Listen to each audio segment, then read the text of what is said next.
नमस्कार मैत्रिणींनो, मी सोनाली आजच्या एका छानशा व्हिडिओमध्ये तुम्हा सर्वांचं पुन्हा एकदा मनापासून स्वागत करते।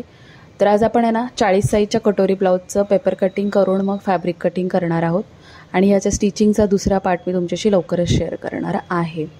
तर हा जो ब्लाउज आहे तो साधारणतः 50 वयाच्या महिलेचा असून तर त्यामध्ये आपण काय काय चेंजेस करू शकतो ते मी तुम्हाला सांगणार आहे।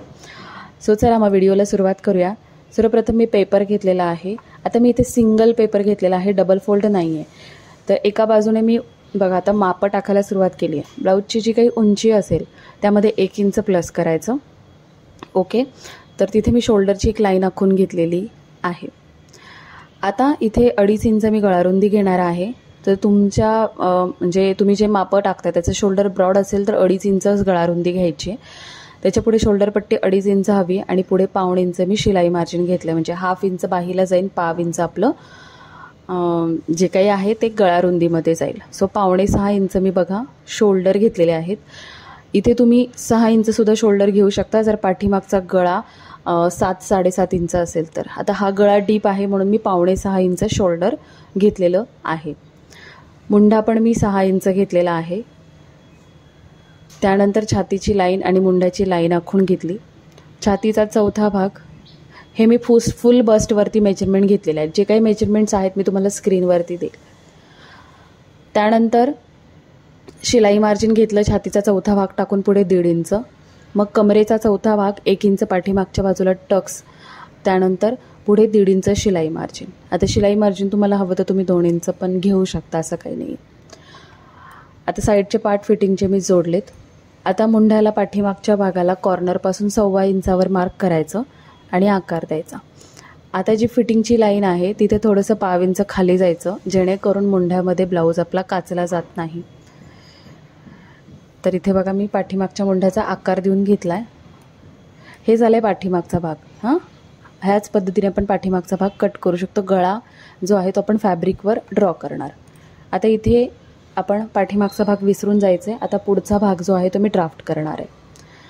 तर गळारुंदी आपण पाठीमागे आणि पुढे दोन्हीकडे 2.5 इंच घेणार आहोत। उंची पुढच्या गळ्याची टाकते 1/2 इंच प्लस करून घ्यायचं, तुमची जी काही असेल ती। मी 6.5 वर मार्क केलं आणि पुढच्या गळ्याच्या बॉटमला 2.25 इंचावरती मी मार्किंग केलं। आता बऱ्याच जणी काय करतात, इथे 2.5 तर तुम्ही घेऊ शकता, पण वरती 2.25 घेते तर खाली पण 2.25 घेतात, ज्यामुळे तुमचा ब्लाऊज चेस्टमध्ये टाईट होऊ शकतो किंवा खेचल्यासारखा होतो मुंड्यामध्ये। तर इथे मी गळ्याचा आकार देऊन घेतलेला आहे चौकोन तयार करून। आता योकपट्टी। आता इथे काय झालंय बघा, चेस्ट म्हणजे चेस्ट साईज जी आहे ती हेवी नाही आहे। भले पूर्ण बस्ट 40 आहे पण चेस्ट साईज कमी आहे, त्यामुळे मी इथे योकपट्टी तयार 3 इंचाची घेते। आता तुमची 40 साईजमध्ये जर चेस्ट म्हणजे फुल बस्ट किंवा छातीचा भाग जर हेवी असेल तर तुम्ही इथे 2 इंच तयार योकपट्टी घ्यायची। आता मी का घेतली 3, कारण मला चेस्ट साईज इथे कमी आहे आणि मला कप साईज छोटा हवा आहे। ओके, तर त्यामुळे मग मी योकपट्टीची उंची वाढवून घेतली। आता इथे कटोरी जी आहे ती 6 इंचची ठेवणार आहे आपण। 40साठी मी तुम्हाला चार्टमध्ये कटोरी साईज 6 दिली, तर मी 6 ठेवणार आहे। त्यानंतर बघा इथे पुढच्या मुंड्याचा मी इथे आकार देते 1/2 इंच आतमध्ये। जे पाठीमागच्या मुंड्याचा आकार दिला आहे तिथून मी 1/2 इंच आतमध्ये घेतलं आहे आणि आतमध्ये आकार देते। आता आकार बघा कुठल्या भागाला दिलेला आहे मी। ओके, तर आकार दिल्यानंतर इथे माझा थोडासा व्हिडिओ स्किप झालेला आहे कटोरी ड्राफ्ट करतानाचा, तर मी ते तुम्हाला इथे क्लिअर करते की गळ्याच्या बाजूने मी 2.25 इंचावर मार्क केलं आणि पुढच्या मुंड्याला मी 2.25 इंचावर मार्क केलं, कारण 40 साईज आहे आणि कटोरीचा आकार देऊन घेतला। ठीक आहे, आणि त्यानंतर फक्त पाठीमागचा जो भाग आहे, पाठीमागचा पार्ट, त्यावरती मी ही पार्ट कट करून घेतलेला आहे, जसं तुम्हाला इथे व्हिडिओमध्ये दिसतंय। आता मी पहिल्यांदा पाठीमागचा भाग जो आहे तो अस्तरवरती ड्राफ्ट करून घेणार आहे आणि मग आपण पुढचा पार्ट जो आहे तो कट करणार आहे।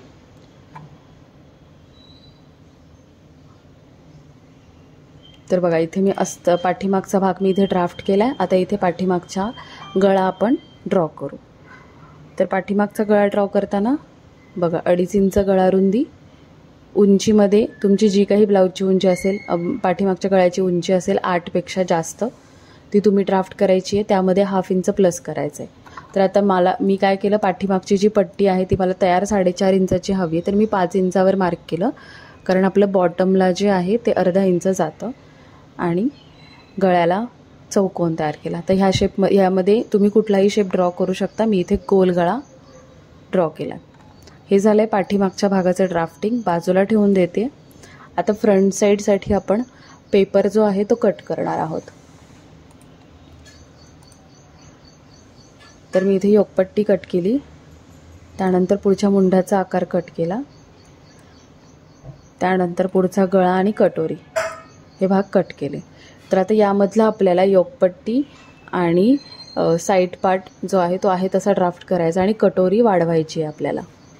आणि योकपट्टी पण वाढवायची, ती सांगते मी कशी वाढवायची.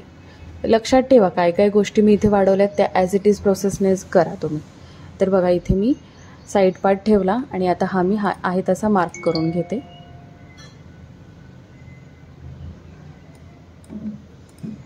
त्यानंतर आता कटोरी बघा मी ड्राफ्ट करते आहे. जी कटोरी आहे ना ती थोडीशी क्रॉस ठेवली आहे आणि आहे अशी ड्राफ्ट करून घेतली.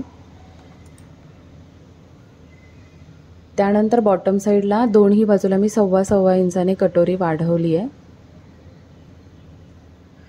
आणि हा पॉईंट आणि तो पॉईंट आपल्याला सरळ ठेवायचा, मोजून घ्यायचा आणि त्याचा मध्य काढायचा.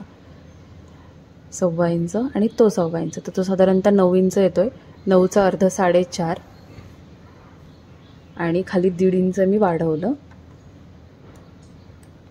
आणि आता हे 2 पॉईंट्स जोडून घ्यायचे एकमेकांना. त्यानंतर हुकाय पट्टीचा भाग जो आहे तो गळ्याला जोडून घ्यायचा. त्याच्या बाहेर 1/2 इंच शिलाई मार्जिन घ्यायचं हुकाय पट्टीसाठी.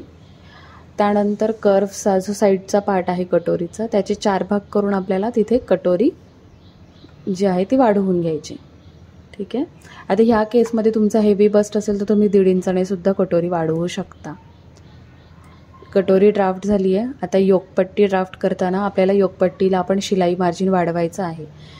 ठीक आहे. सो 1 इंच मी इथे खालच्या दिशेने योकपट्टीला शिलाई मार्जिन वाढवून योकपट्टीसुद्धा ड्राफ्ट केली.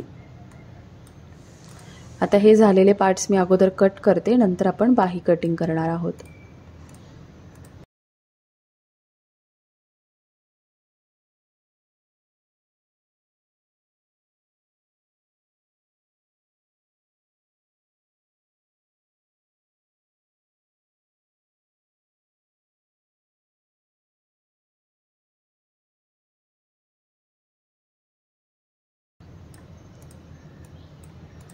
आता उरलेलं कापड जे आहे ते ऑलरेडी डबल एकावर एक आहे डबल. आता त्याचं अजून एक फोल्ड करायचा म्हणजे 2 स्लीव्ज निघतील आपल्या.